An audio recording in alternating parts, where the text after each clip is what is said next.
Prosseguindo, pessoal, no estudo da prova testemunhal, a produção da prova testemunhal. Então, nós já vimos que as testemunhas serão arroladas pelas partes, elas vão produzir, então, um rol de testemunhas que elas vão depositar em 5 dias ou levar para eventual audiência de saneamento compartilhado, indicando todas as testemunhas, tomando cuidado de não arrolar as testemunhas que estão lá indicadas no artigo 447, salvo se houver a pretensão de que sejam ouvidas como mero informante, e indicando então todos os dados que o artigo 450 do CPC exige para que essa testemunha possa então ser arrolada, tá? Uma questão interessante é se o juiz pode ser testemunha. Será que o juiz pode ser testemunha no caso, né? A gente sempre brinca, né? O juiz está chegando lá no fórum para trabalhar, ele vê um acidente que acontece na frente do fórum, entra, trabalha, ele viu tudo que aconteceu, ele sabe exatamente o que aconteceu, tá lá trabalhando, feliz e contente, chega para ele um processo, um belo dia, de uma ação indenizatória relativa àquele acidente que ele viu. E ele sabe exatamente o que aconteceu. Nós já vimos nas nossas aulas de teoria geral da prova que o juiz não pode usar o seu conhecimento próprio para julgar aquele processo. Mas será que ele poderia ser testemunha nesse processo? Ele poderia, mas nesse caso ele não pode ser juiz. Ele precisa ser impedido, se declarar impedido como juiz e então prestar o depoimento como juiz. Se a parte arrola o juiz como testemunha e o juiz aceita essa indicação e sai do caso porque ele é impedido, ele reconhece o seu impedimento, a parte depois não pode desistir de ouvir o juiz como testemunha, ok? Agora, se o juiz negar e disser não sei de nada, não conheço esse fato, não vou ser testemunha, simplesmente ele permanece como juiz no processo e não será testemunha no caso. Mas pode eventualmente um juiz sim ser testemunha, desde que com essas ressalvas, ok? Uma vez então depositado o rol de testemunha nos autos, a data da audiência já está designada, deverá haver a intimação dessas testemunhas. E no CPC de 2015, a intimação das testemunhas é diferente do que ocorria no CPC de 73, em que a intimação era sempre feita pelo cartório.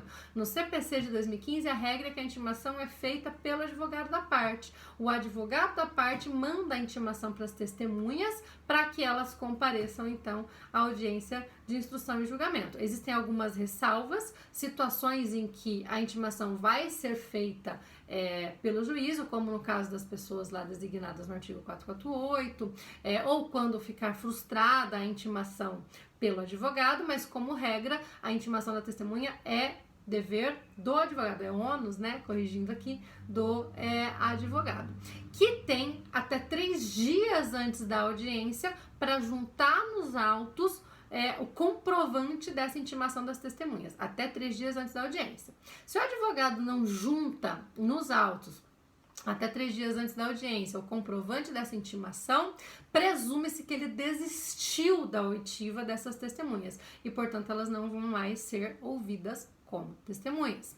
Existe a possibilidade da parte não intimar a testemunha, informando ao juiz que a testemunha comparecerá independentemente de intimação. Isso é perfeitamente possível, só que isso é um pouco arriscado. Quando a testemunha é intimada, ela é obrigada a comparecer, e se ela não comparece, é possível que haja uma condução coercitiva ou até a redesignação da audiência. Nós vamos ver lá na aula de audiência de instrução e julgamento que um dos motivos do adiamento de uma audiência é o não comparecimento de uma testemunha intimada. Porém, se essa testemunha não foi intimada porque a parte se comprometeu perante o juiz, se ela disse perante o juiz que essa testemunha compareceria independentemente de intimação e a testemunha não vai, presume-se também que ela desistiu da oitiva da testemunha. Isso já aconteceu comigo. Era um processo de Ribeirão Preto, lá no interior de São Paulo, que envolvia um atendimento de um deficiente visual por uma agência, e ele dizia que ele teria sido constrangido, que ele não teria sido atendido adequadamente, etc. E havia um gerente que o atendia há muitos anos e o atendia com todo o respeito, toda a atenção necessária, e, portanto, era fundamental o depoimento desse gerente. Era a única forma de nós conseguirmos tentar ali provar que as alegações desse autor não eram fundadas. Eu arrolei, né, esse gerente e, por orientação do próprio banco, disse que ele vai comparecer independentemente de intimação. Ele é gerente do banco, ele comparece, né? Ele acabaria sendo possivelmente ouvido como mero informante, mas era muito importante que ele comparecesse. Não foi, portanto, não ocorreu, portanto, a intimação dessa testemunha. próxima audiência, faltando ali uma semana para a audiência, eu entro em contato com o banco, para o gerente, né? Ligo na agência, o gerente não está de férias. Eu peço o celular do gerente, ligo no celular e ligo no celular. E nada do gerente atender esse celular, desapareceu. Entro em contato com o banco, ele está de férias, nós não temos como obrigá-lo a comparecer. Mas eu havia dito que ele compareceria independentemente de intimação. Ainda assim, fiz correndo uma petição explicando a situação para o juiz do caso, explicando que era férias e que nós não poderíamos tirar o funcionário, né, o colaborador do banco das suas férias, e pedindo o adiamento da audiência, e ele foi indeferido. E eu perdi a oitiva dessa testemunha, acabamos perdendo o processo também, porque houve essa indicação de comparecimento espontâneo e a testemunha acabou desaparecendo do mundo, né? Ninguém achou o gerente mais. Por conta disso eu aprendi, né? Nem se for a minha mãe, a testemunha, eu vou pedir para intimar e eu vou fazer a intimação, porque não dá para confiar. Pode ser que aconteça alguma coisa e eventualmente seja necessária a redesignação daquela audiência, ok? Uma vez intimadas as testemunhas, uma vez comprovado, juntado nos autos até 3 dias antes da audiência, a intimação dessas testemunhas ou realizada a intimação eventualmente pelo juiz, ocorrerá então a audiência de instrução e julgamento. O procedimento todo da audiência nós vamos ver nas aulas de audiência de instrução e julgamento, mas a testemunha tem um procedimento específico dentro dessa audiência de instrução e julgamento. Tá? Primeiro, as testemunhas permanecem do lado de fora, uma não escuta o depoimento da outra. Elas são chamadas por meio de um pregão específico que vai chamar pelo nome e elas entram então para prestar o depoimento na audiência. No momento em que elas adentram na sala de audiências, elas vão ter que prestar o compromisso de dizer a verdade. Antes disso, o juiz precisa qualificar a testemunha, para entender, afinal de contas, se essa testemunha não se enquadra em nenhuma das hipóteses do artigo 447. Então, a primeira coisa que acontece ali é a qualificação da testemunha.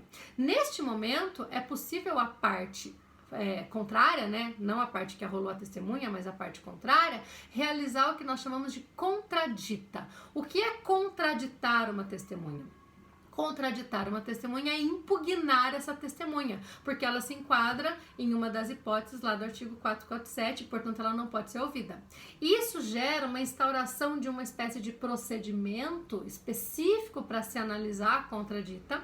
É possível, inclusive, que a parte traga até 3 testemunhas de contradita. O que é testemunha de contradita? É a testemunha que vem para provar a contradita. Cada uma das partes pode fazer isso. A própria testemunha também vai ser ouvida, as partes vão ser ouvidas, vai se instaurar então ali esse procedimento dentro da audiência para se decidir, uma vez analisados os fatos e provados, se aquela testemunha pode ou não estar ali, prestar o depoimento como testemunha.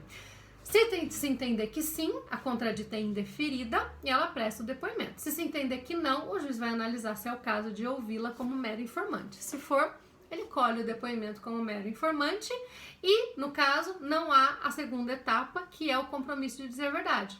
Quando o juiz rejeita a contradita ou quando a contradita não existe, o juiz passará para a segunda etapa, que é fazer com que a testemunha preste o compromisso de dizer a verdade. Ela vai ter que prestar esse compromisso.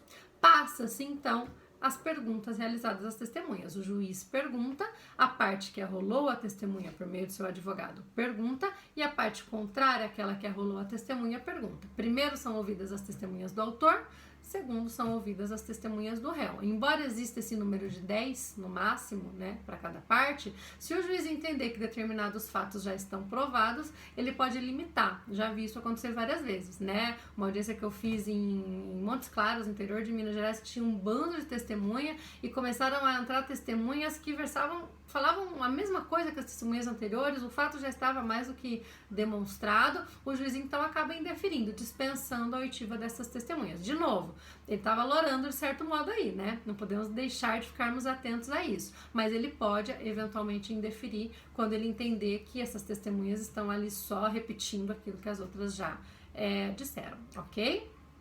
Depois que todas as perguntas foram feitas, e segundo o CPC de 2015, também diferentemente do que acontecia com o CPC de 73, as perguntas são feitas diretamente pelo advogado à testemunha, não tem mais o que nós chamávamos de repergunta, né, que era uma chatice na audiência, você fazia a pergunta para o juiz fazia a pergunta para a testemunha, ficava aquela repetição, isso não existe mais, agora a pergunta é feita diretamente para a testemunha então é dispensada daquele depoimento. Ela permanece aguardando, ainda pode acontecer algumas coisas, daqui a pouquinho nós vamos ver o que, e aí entra então a próxima testemunha. Primeiro as do autor, repetindo, depois as do réu, ok? Uma coisa muito interessante que pode acontecer durante o depoimento da testemunha é surgir o nome de uma outra pessoa que é importante para o esclarecimento de algum fato, mas que não foi arrolada, não foi trazida pela parte no rol de testemunhas. Nós chamamos isso de testemunha referida. Vejam como o próprio nome diz, né? Testemunha referida. Testemunha referida é aquela testemunha que não foi arrolada, mas foi referida no depoimento de alguém e se mostrou importante ouvir, então, o seu próprio depoimento. Naquele meu caso fatídico do interior do Paraná, que vocês conhecem muito bem, foi isso que aconteceu. Deu-se um jeito ali naquela audiência suspeita, que eu expliquei bem para vocês como que aconteceu, de se fazer com que o nome de uma certa pessoa surgisse, uma certa pessoa que era fundamental para ajudar o autor a demonstrar determinados fatos que ele trazia na sua petição inicial. Essa pessoa era uma pessoa que residia em Curitiba, nós estávamos lá no interior do Paraná. No meio, então, da audiência, o advogado vira para o juiz e diz: juiz, essa pessoa surgiu nos depoimentos das testemunhas arroladas, é uma testemunha referida, é muito importante ouvir o seu depoimento. O juiz, então, acolhe esse pedido, para a audiência, suspende a audiência e redesigna a audiência para o dia seguinte, para então, no dia seguinte, conseguirmos ouvir a testemunha, né? E na hora o advogado até diz, né? Não precisa designar para daqui uma semana não, excelência, dizendo para o juiz, né? Porque o juiz queria designar a audiência para daí uma semana. Ele, não é necessário, né? Pode designar para amanhã cedo. Aí, nesse caso, eu peço para ele pegar um ônibus em Curitiba e vir para cá, e amanhã cedo ele está aqui. E tivemos todos que dormir na cidade do interior do Paraná, isso não era o programado, graças a essa manobra que foi feita ali para se ouvir a testemunha referida nesse caso. Infelizmente foi possível. Por quê? Porque foi uma testemunha referida. Ela foi referida num depoimento. É claro que isso não pode acontecer de propósito, né, gente? Se já se sabia que essa testemunha era importante, essa testemunha tem que ser indicada no rol de testemunhas. Nesse caso, o que ocorreu não foi correto. A testemunha referida tem que ser alguém que ninguém pensou e surgiu ali no depoimento. E por isso ela vai ser intimada, então, para, numa continuidade dessa audiência, prestar esse depoimento, ok? E uma outra coisa que pode acontecer é a acariação. Quando duas testemunhas prestam depoimentos divergentes sobre o mesmo fato, o juiz pode determinar a acariação entre elas, ou seja, ouvi-las concomitantemente para tentar entender quem que está mentindo, quem que não disse a verdade, tá? É possível fazer a acariação de parte com testemunha também, de parte com parte não, porque as partes, claro, vão trazer depoimentos contraditórios, né? Mas a acariação pode ser de parte com testemunha ou de testemunha com testemunha, quando existem depoimentos contraditórios. O juiz no ato, então, designa a acariação, as duas testemunhas adentram a sala de audiência e esse depoimento é colhido concomitantemente e tudo registrado em ata. Nós vamos ver no procedimento da audiência de instrução e julgamento nas próximas semanas, que tudo que vai acontecendo nessa audiência tem que ser documentado, e o depoimento da testemunha também. É claro que hoje a maioria das salas de audiência tem equipamentos de gravação, então o depoimento da testemunha é gravado e fica lá no Projude, fica nos autos, para que todos depois possam assistir e ouvir esse depoimento, e sai um termozinho que a testemunha assina de depoimento, em razão de todos os deveres que ela tem, de depoimento, de dizer a verdade, etc, ok? Eventualmente, se a testemunha estiver em outra comarca, é possível ouvi-la por videoconferência, além, é claro, da, infelizmente ainda existente, carta precatória, essa coisa burocrática, mas que em alguns casos é o que acaba acontecendo, né? Eu contei pra vocês outro dia mesmo, que eu fiz uma audiência de uma carta precatória de Porto Alegre, aqui em Curitiba, o processo tramitava em Porto Alegre, mas a testemunha residia em Curitiba, então houve a designação de uma audiência aqui, na vara de precatórias, de cartas precatórias, só para a oitiva dessa testemunha. Esse depoimento foi gravado e foi para os autos. Então, fica registrado de todo modo, né? E as partes podem ter acesso ao vídeo, ao áudio prestado por essa testemunha, ok? Tudo tem que ser documentado, porque depois isso integra o conjunto probatório dos autos e no momento de proferir a sentença, o juiz vai ter que analisar esse material todo, ok? Era isso que eu tinha para contar para vocês sobre prova testemunhal. Prestem muita atenção nesse procedimento, porque nós precisaremos dele para as nossas audiências de instrução e julgamento simuladas, ok? Vamos falar sobre isso mais adiante. E aí lá nas aulas de audiência de instrução nós voltaremos em alguns desses detalhes para entender como que isso se encaixa no procedimento geral da audiência de instrução, ok, pessoal? Espero vocês amanhã no nosso chat às 8 horas. Até lá e um beijo para todo mundo.